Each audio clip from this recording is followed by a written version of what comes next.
Estas son las noticias de Venezuela. Juan Guaidó anuncia la integración de Venezuela a la comunidad andina. Se dio ayer la reunión de los presidentes de la comunidad andina, una reunión virtual como ocurre todo en estos tiempos. Fue la 20ª reunión del Consejo Presidencial Andino, y en esa reunión, a esa reunión fue invitado el presidente interino de Venezuela, Juan Guaidó. En esa reunión estuvieron Yanine Áñez de Bolivia, Iván Duque de Colombia, Martín Vizcarra del Perú, Lenín Moreno de Ecuador, además del secretario general de la Comunidad Andina de Naciones, Jorge Pedraza. Dijo Guaidó allí: como gobierno legítimo de Venezuela, retomamos las banderas de la integración regional, retomamos el proceso de integración a la Comunidad Andina de Naciones y lo asumimos con responsabilidad histórica, como reto histórico en medio de una pandemia, como reto histórico enfrentando a una dictadura. Recordemos que fue Hugo Chávez el que sacó a Venezuela de la Comunidad Andina de Naciones, un organismo que Venezuela estuvo entre sus propulsores. Eso ocurrió en el año 2006. En esa reunión el presidente Iván Duque dijo estas palabras con relación a Venezuela. Escuchemos al presidente de Colombia. Hoy nos complace que también reafirmamos el sentimiento de apoyar indeclinablemente el proceso que debe asumir Venezuela, el fin de la dictadura, la construcción de un gobierno de transición con amplia representación, la convocatoria a elecciones libres y la puesta en marcha de un proceso de reactivación económica. Aquí estamos en un encuentro multilateral para validar esos sentimientos y para reiterarle al hermano pueblo de Venezuela que no está solo y que no ha estado solo, porque los países andinos aquí representados somos los que le hemos demostrado al mundo que aún con restricciones fiscales y con restricciones sociales, no hemos tenido restricciones de afecto para darle la bienvenida a migrantes que han huido de la más opresora de las dictaduras que haya visto Latinoamérica en su historia reciente. Esas fueron pues las palabras de ayer del presidente Iván Duque en la 20ª reunión de los presidentes andinos. Y a raíz de allí, pues Venezuela, estuvo Juan Guaidó y dijo: Venezuela se va a reincorporar. A propósito de las elecciones libres, el embajador Mike Pompeo, el subsecretario de Estado para el Hemisferio Occidental, advirtió sobre el plan de Maduro para asegurar que las próximas elecciones no sean ni libres ni justas. La carrera de Maduro para destruir la democracia continúa con sus últimos esfuerzos por apoderarse de los partidos políticos de la oposición, indicó Cossack en su cuenta de Twitter, una señal más del plan del régimen ilegítimo para asegurar que las próximas elecciones en Venezuela no sean ni libres ni justas. Y Human Rights Watch, en una carta personal, en un documento directo de José Miguel Vivanco, también ataca directamente las últimas decisiones del Tribunal Supremo de Justicia. Cuando un poder judicial que responde a Nicolás Maduro descabeza a partidos políticos opositores que representan voces disidentes, vulnera los derechos de todos los venezolanos. El derecho de los venezolanos a votar por los candidatos de su preferencia requiere que haya elecciones libres y justas en las cuales todos los partidos y candidatos tengan una oportunidad razonable de plantear sus ideas al electorado. Así escribió el director para las Américas de Human Rights Watch. A ver, por otra parte, tenemos el incremento de persecución política en Venezuela durante la pandemia. Esto lo leo en La Voz de América. Los patrones de persecución política se han agudizado en territorio venezolano desde que en marzo el gobierno en disputa de Nicolás Maduro instauró las medidas de confinamiento, para tratar el COVID, según dijo el informe de la ONG Defensora de Derechos Humanos, Centro de Justicia y Paz, CEPAZ. Se ha profundizado en las últimas semanas por un tema de control social cuyo objetivo es regular el flujo de información, no solo referente al COVID, sino a cualquier aspecto que a juicio del gobierno afecte su imagen. Y dan cuenta acá pues de todas las medidas represivas que se han llevado adelante últimamente. La inflación en 12 meses en Venezuela se ubica en 3.524% al mes de junio. Venezuela cerró con una inflación acumulada en 12 meses de 3.524%, según un informe divulgado ayer por el Parlamento de mayoría opositora, cifra ligeramente menor a la registrada al finalizar el mes de mayo. La inflación en junio cerró en 19,5%, superando el 15,3% de mayo, según el diputado y economista José Guerra, quien fue el que presentó estas cifras en el día de ayer. Es una cifra más para sumar a las terribles cifras que ayer conocimos en COVID. Y el diputado José Antonio Mendoza nos da cuenta de la incautación de un gran número de vehículos de lujo que iban a ser exportados de Miami a Venezuela para las personas del régimen. Este diputado José Antonio Mendoza, diputado de la Asamblea Nacional por Primero Justicia, dijo: al régimen se le acabó el pan de piquito que tenían para mantener sus vidas de lujo. Eso dijo Mendoza en referencia a la incautación de vehículos comprados por el chavismo mediante el lavado de dinero. El Servicio de Inmigración y Control de Aduanas de Estados Unidos incautó 81 vehículos del régimen en el puerto de Fort Lauderdale, valorados en $3.200.000. El chavismo critica constantemente al imperio, pero obtiene sus tremendas camionetas allí. Para eso sí no hay sanciones. Hoy conocemos de dónde provenían las grandes camionetas que utilizan ministros, gobernadores, alcaldes y diputados del PSUV y los alacranes, en alusión a los diputados que han saltado la talanquera. Y el argumento es digno de destacar. Utiliza como excusa las sanciones Nicolás Maduro y los voceros del régimen en todo momento, ¿verdad? Tal cosa no se puede porque las sanciones, no se pueden importar medicinas por las sanciones, no se puede la ayuda humanitaria por las sanciones. Pero ¿cómo es que se iban a importar 81 vehículos de lujo para ellos? Así las cosas. No sé si se les acabó el pan de piquito, pero sin duda no podrán cambiar de carro, como dice Gaby. Muy bien, el reloj indica en este momento las 7:16 de la mañana, y antes de seguir, por supuesto, antes de ir a las informaciones de Latinoamérica, nuestra palabra de condolencia para todos los familiares, los hijos de nuestro muy querido y apreciado Daniel Alvarado. Fue un hombre extraordinario en el ambiente. Se inició como cantante de gaitas en su Maracaibo natal, popularizó con los Cardenales del Éxito, el Negrito Fullero, que así fue como le conoció toda Venezuela.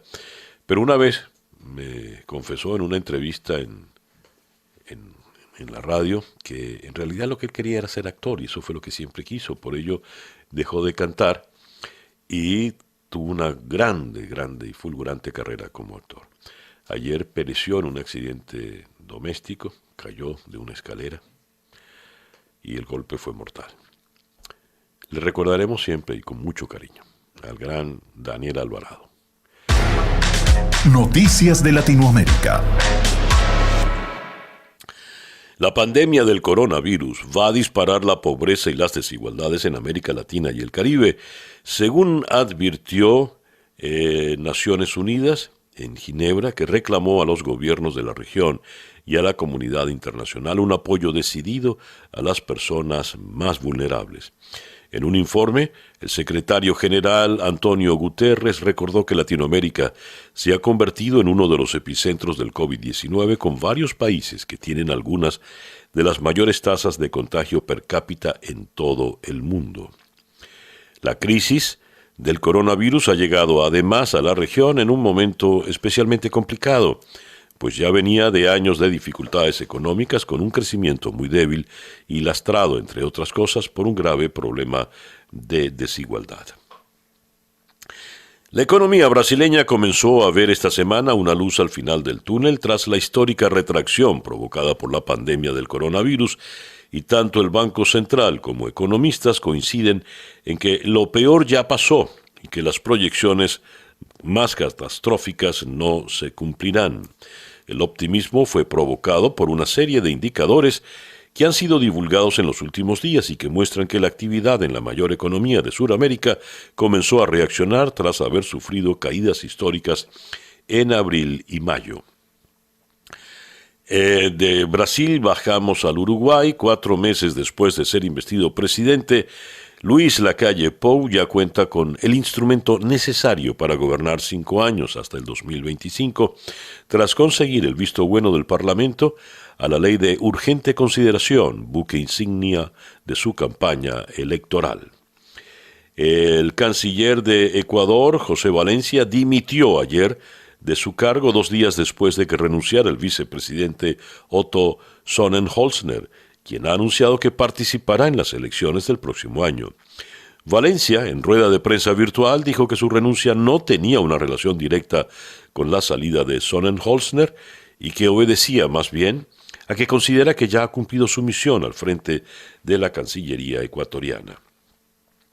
El exgobernador del estado mexicano de Chihuahua, César Duarte, acusado de un desvío de dinero y otros delitos electorales, fue detenido con fines de extradición en la ciudad de Miami, según informó la Fiscalía General de México.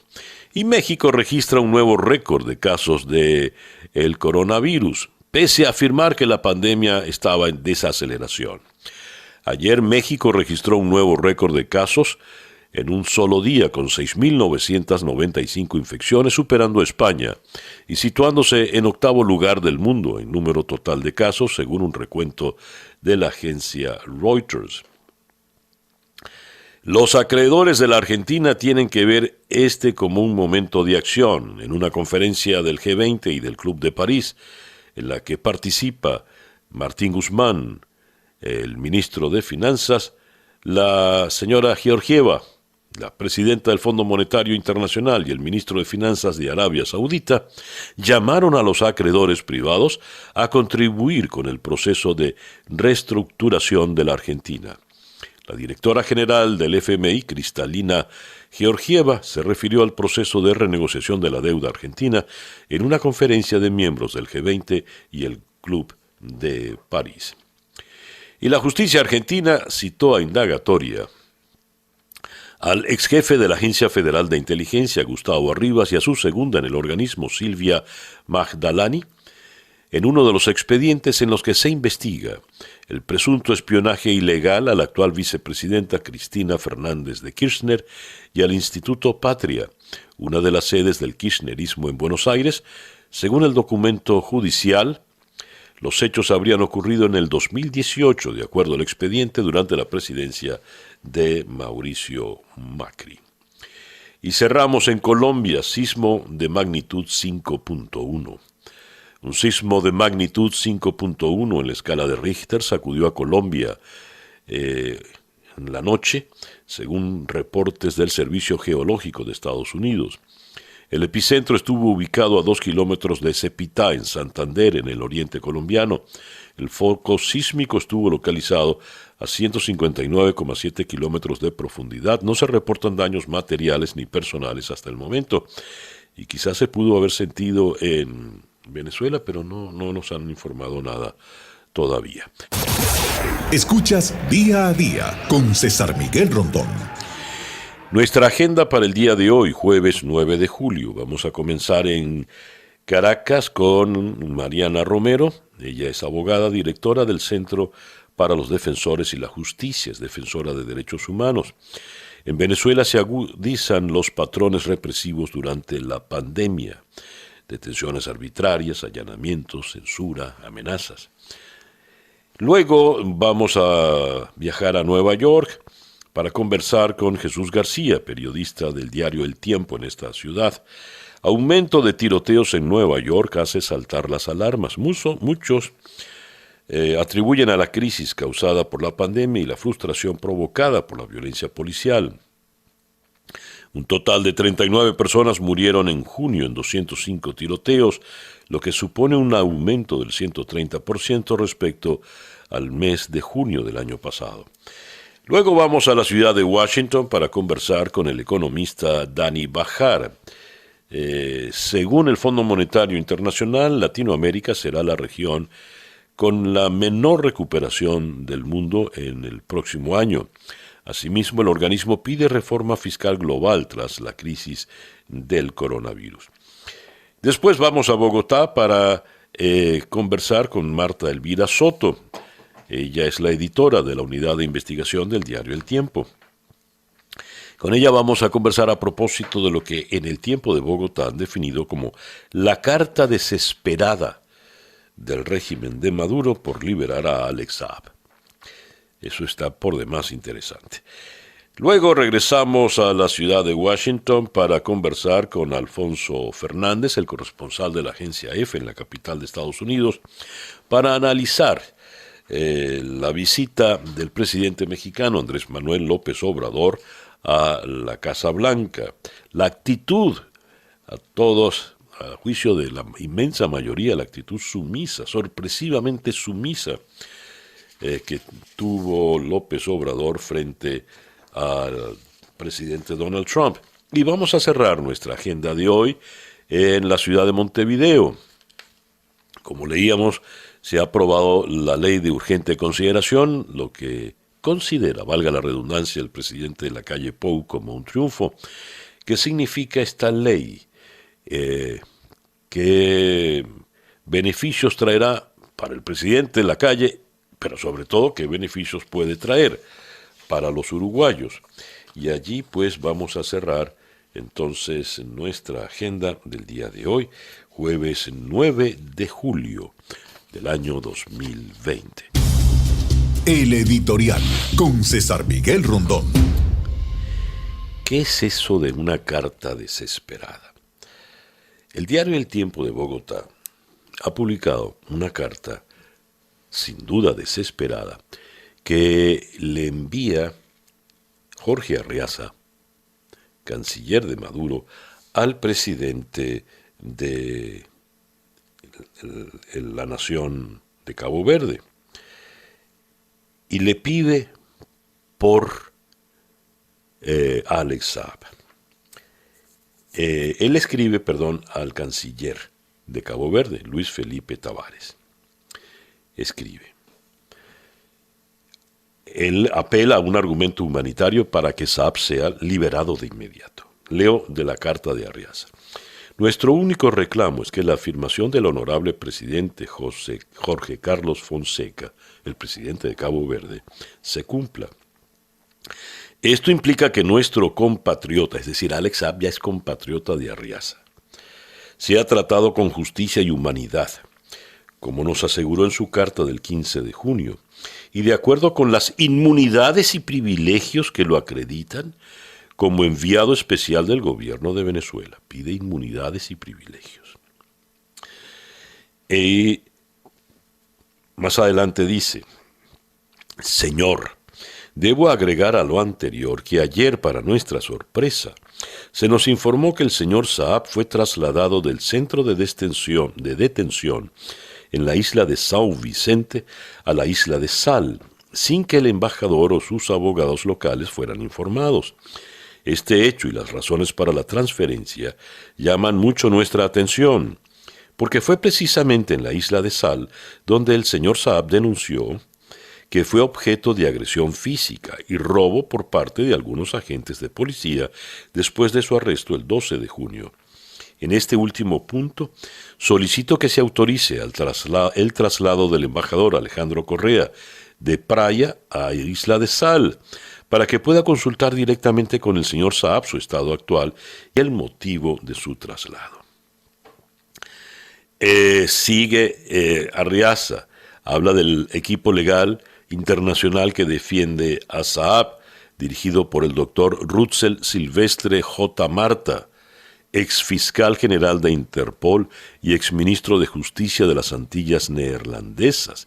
Solo pudo ingresar a Cabo Verde en una ocasión el 19 de junio, por un periodo de solo 5 días, después de cumplir con todos los requisitos sanitarios y de visa impuestos por su gobierno. Y sigue Arriaza: estimado colega, creo que los elementos señalados en esta carta indican claramente que sería altamente deseable si pudiéramos establecer una relación más directa para facilitar los procesos diplomáticos y reducir los malentendidos inevitables en ausencia de una comunicación fluida.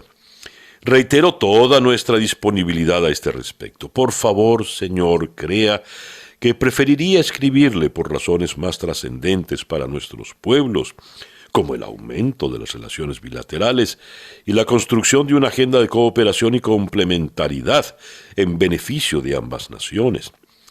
Esperamos que esto suceda lo antes posible, según corresponde entre naciones hermanas, con lazos históricos indisolubles. ¿Qué es lo que molesta de esta carta? Molesta no el tono arrastrado, rastrero, lambucio, sino un detalle terrible. Él se preocupa, reclama que el abogado no ha podido ver al señor Saab, reclama el trato inhumano porque le robaron en la isla de Sal, se preocupa por el estado de salud. ¿Y Juan Requesens, Jorge Arriaza? ¿Y qué pasa con el trato inhumano al capitán Acosta Arévalo, que ustedes asesinaron por torturas? O Fernando Albán, que ustedes asesinaron por torturas. ¿Por qué esta carta indigna? Pues porque esta cosa, este individuo llamado Jorge Arriaza, se arrastra para reclamar desesperadamente por el bienestar de Alex Saab, compatriota. Será compatriota de Arriaza, ¿no? Compatriota al que le exigen, por el cual exigen todas las prerrogativas de inmunidad como un funcionario del régimen. Jorge Arriaza es el canciller de un individuo llamado Nicolás Maduro, quien ayer, cuando todos los venezolanos estábamos estremecidos por las cifras de Encovi, donde prácticamente se demuestra la agonía de un país, comentaba en un tuit que estaba viendo la serie sobre la vida de Juan Gabriel, él concilia, y lo recomendaba ampliamente. Ese indolente es el jefe de Jorge Arriaza. Pareciera que solo les duele, solo les preocupa el bienestar de un individuo llamado Alex Saab. ¿Por qué será?